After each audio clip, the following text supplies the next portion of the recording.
Hi friend, চলে আসলাম আরেকটা mini blog নিয়ে। কেমন আছো সবাই? আশা করি ভালো আছো। আজকে খুব গরম পড়েছে, কি রোদ! এই যে দেখো, তোমাদের দাদাভাই রোদের মধ্যে কাজ করছে। একটু হাই করো।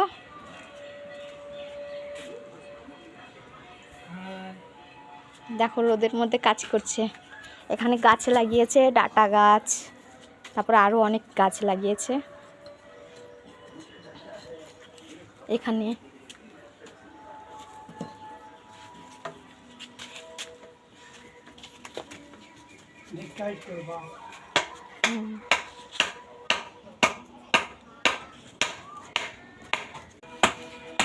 রোদের মধ্যে কাজ করছে তোমাদের দাদাভাই। কে কোথা থেকে ভিডিওটা দেখছো একটু লাইক করো, কমেন্ট করো। ভিডিওটা যদি ভালো লেগে থাকে তাহলে একটু সাবস্ক্রাইব করো। Tata, bye bye.